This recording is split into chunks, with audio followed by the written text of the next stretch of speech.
Mohammed al-Yasri, leader of Ansar al-Majahir, a relatively new militia from southern Iraq, agreed to take us to the front lines in Anbar province, an Islamic State stronghold just west of Baghdad. كانت هذه المنطقة منطقة العامرية محاصرة لفترة 9 أشهر، فمن جينا فكينا الحصار عنها وسيطرنا على الجسر. بهاي المنطقة تقريبا أكثر من 200، والملفت للنظر كل الدواعش اللي انقتلوا بهاي المناطق جنسيات أجانب. Following the collapse of the Iraqi army after the capture of Mosul, the Islamic State advanced swiftly south, taking a third of the country before forcing Iraq's Shia militias to step in and halt the push on Baghdad. We arrived in the countryside outside of the town of Amirat al-Fallujah that had been seized from the Islamic State by the Majahir in the last 6 months. Fighting is however still constant, and areas like this are a key obstacle to the Islamic State's march on Baghdad.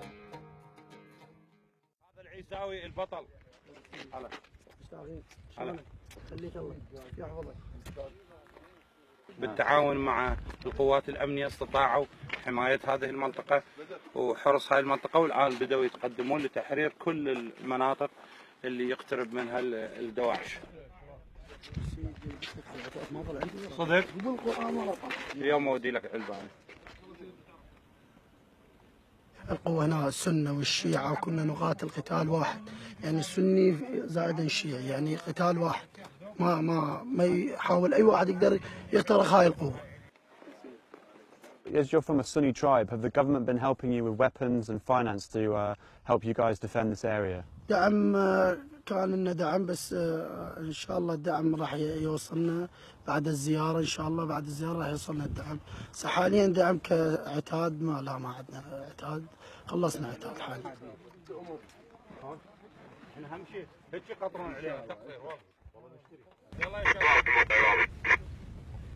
اكو بعض الاحيان يصير قصف هونات ما يخالف. Yasri heard that the Islamic State were advancing on one of the Majahir positions and that a firefight had broken out, so we made our way there to see the close quarters fighting for ourselves. So according to the fighters here, ISIS are only a couple of 100 meters away, and this position here comes under attack every day. ISIS try and move through the palm groves to attack the trenches and the buildings here, but also attack them with mortars.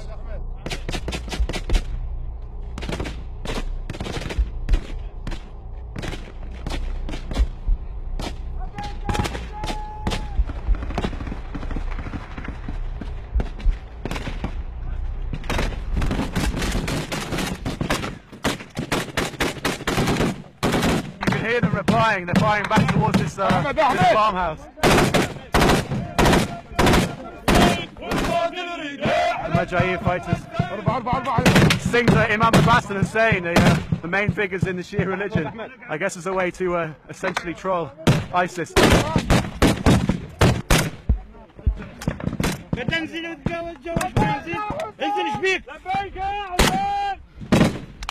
The fighters here saying ISIS are only 100 meters away. These guys are also using heavy machine gun dushkas and RPGs against ISIS positions. This is literally the very front line in the global fight against the Islamic State.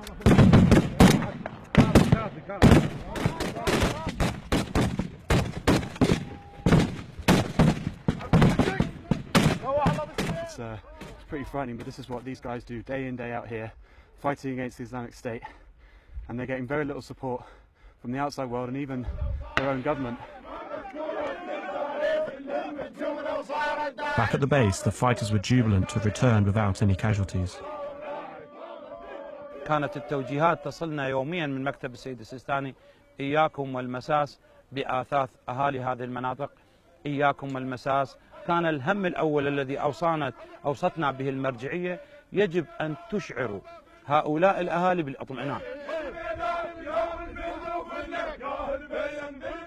باللجوء إلى تجار الأسلحة، تجار المادة السلاحية الموجودة في الأسواق. حتى سعر البندقية التي كانت ب500,000 أصبح في 2,000,000 أو 1,500,000. جئنا لنقول لتختلط دماءنا مع دماءكم ولنضع أيدينا بأيديكم لضرب هذه الحركات التكفيرية الإرهابية التي جاءت. احنا هم القصاص وهم البدوي. والله هم البدوي بالقصاص نقص. هاي سكينة مطلعها تاريخ.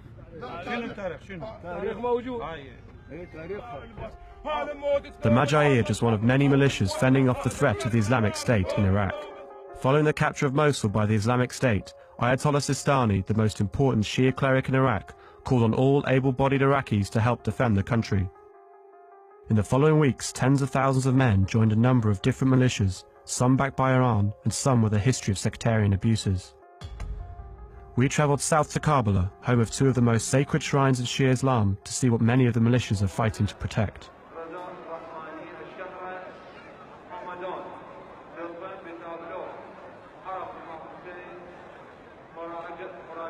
So this is the Al-Hara al-Husseini, which is the compound in Karbala that contains the two shrines to Imam Abbas and Imam Hussein. They were two brothers and grandsons of the Prophet Muhammad who were martyred in the 7th century in the Battle of Karbala, making Karbala the most holiest of cities for Shia Muslims, which also makes it a prime target for ISIS fighters. Currently it's a Muharram, which is sort of a holy time commemorating the death of the two brothers, and there's millions of pilgrims come here during this period. You've got lots of people here even sleeping overnight at the shrines. Lots of Iranians come by bus over the border through Iraq.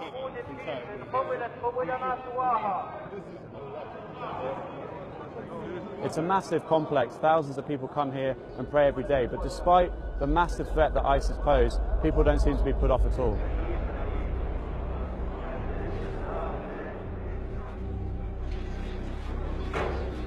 If the Islamic State were able to attack Karbala and reignite the Sunni-Shia conflict, the state of Iraq itself could be at jeopardy, with the breakup of Iraq into smaller sectarian states a genuine possibility, which makes the Shia militia's role in protecting the shrines and routes of the pilgrims appear all the more vital.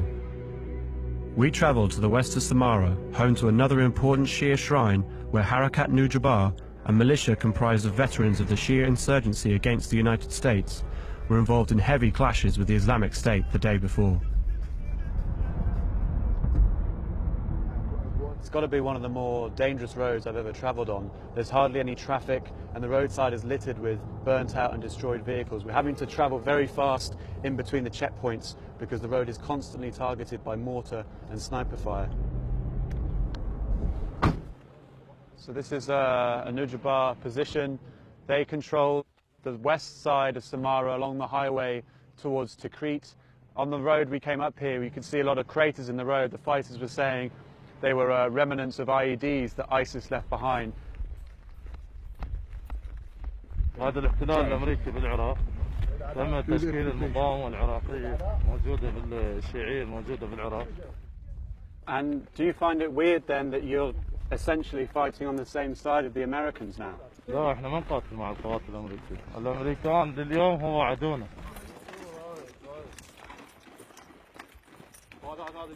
The fighters here saying that yesterday one of the ISIS pickup trucks with the heavy machine gun mounted on top was using this area as a firing position to hit their troops further down the road.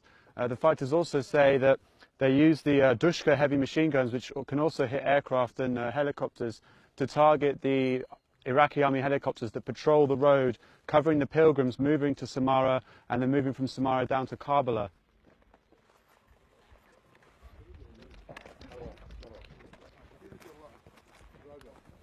So the Nujaba fighters are saying that this little farmhouse here was where ISIS were camping out over the past few days, using it to launch attacks on their positions further east. They're saying that when the Nujaba fought back, they retreated inside the farmhouse, and you could see bullets smashed up the walls here. They managed to hit a couple of ISIS guys, some body armour here covered in blood. This is where the ISIS sniper was taking position, and they're saying they managed to get him, they killed him. Despite the Islamic State enforcing a no smoking ban across their so-called caliphate, lots of cigarette butts around here.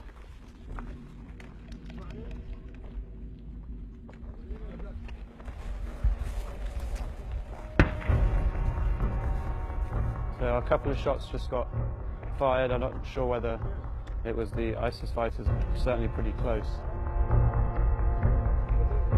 The bins of mortar rounds just dotted around No. From this now. That was today. No, today. Wow.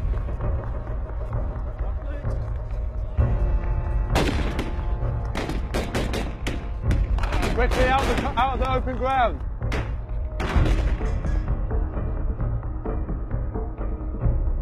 Because the fighters here fear that ISIS have got snipers watching this position, we had to essentially sprint from the last farmhouse to this one whilst they provided covering fire.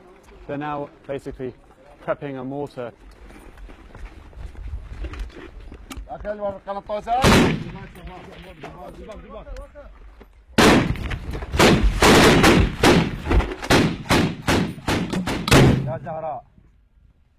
There's a guy on the roof in the farmhouse behind him, checking to see where the mortar landed and then telling him to adjust the distance to make sure that they hit the target.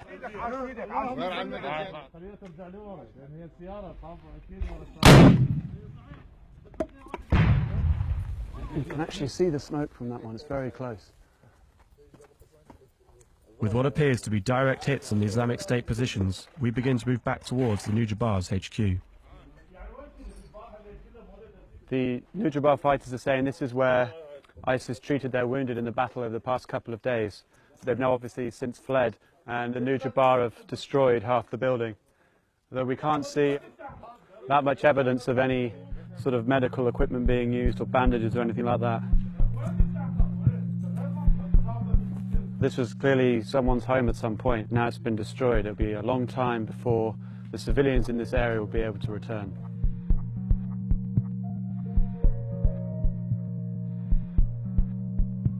With many thousands of Iraqi civilians displaced by the fighting, we travelled to Baghdad to see the fallout from the militia's war against the Islamic State.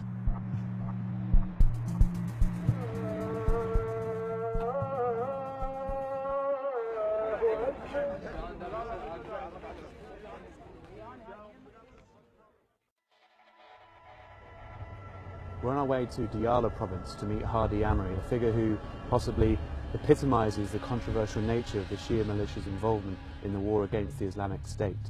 Amri is a former anti-Saddam guerrilla fighter who's been accused of running death squads during the sectarian civil conflict 8 years ago, but now heads up the Badr organisation, a political party with its own militia that's considered to be one of the strongest and most powerful in the country. The Badr organisation has been responsible for a string of successes against the Islamic State, but also have been accused of a number of abuses against Sunni communities in areas they control.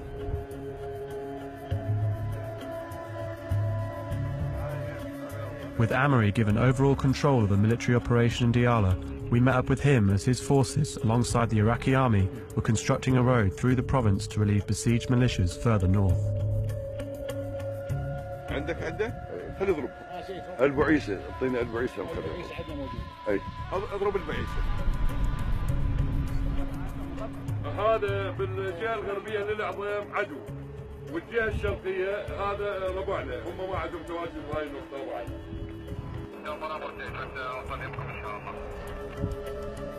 استطعنا اليوم كنا نعمل بس شفت رأيتك بعينك عملنا كفريق عمل واحد. الجيش لوحده غير قادر. الفساد الإداري والمالي هذا أحد العوامل الأساسية التي أدت إلى انهيار المؤسسة العسكرية.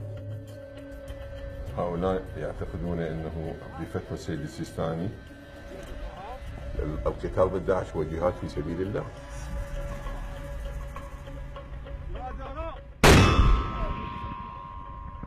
We've seen pictures of Qasem Soleimani visiting you and your forces around Amelie. Is Iran continuing to help you in this fight against ISIS here? لولا الدعم الإيراني لسقط العراق بداعش. الحقيقة يجب أن يفهمها الجميع أنه نحن لدينا كانت مشكلة حقيقية، تسليح، تجهيز. عندما بدأت المعركة لا الجيش ولا الشرطة حتى عتاد ما عندهم. A lot of people fear presence of some of the Shia volunteer units in Sunni areas, and there have been abuses recorded by some of your forces and others. How do you explain those abuses, and how do you make sure that they're not going to happen again?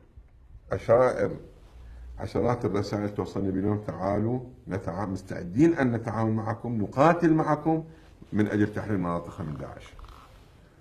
قوات الحج الشعبي اعتبرها اليوم العمود الفقري في الدفاع عن العراق. مرات يعني اقول لهم طب قوات التحالف موجوده ويقول يعني اضرب، قال لي والله اي تيثر ما نشوف. يعني اجى انضموا مثل بإبرة تخدير للحكومه انه راح يجي يعتمدون على التحالف الدولي من اجل ان يتخلصوا من داعش. لذلك اذا نخلص من ابره التخدير ونعتقد انه احنا نقوم بتحرير بلدنا، انا اعتقد الفتره مثل صغيره اكثر بالسنه.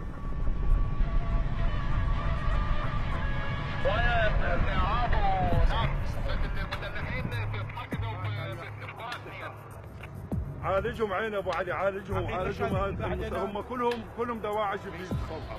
وهذه التجربه جعلت ان تعتقد الحكومه انها بحاجه الى جهاز اخر، ولذلك نحن نعتقد هؤلاء يجب ان نفكر باطار قانوني تقوم به الحكومه لاحتوائهم.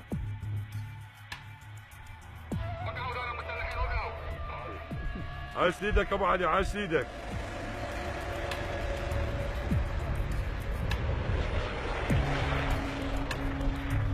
It's quite stunning that Iraq finds itself in the situation that it currently does. That despite the billions of dollars spent on the Iraqi army, the government has had to rely on a number of different militias and volunteer groups, some of whom have already committed a number of abuses, to help defend the country. Baghdad may be relatively safe, but millions of Iraqis are still at the mercy of the Islamic State. With the war progressing slowly and the militias only growing in power, there is a good chance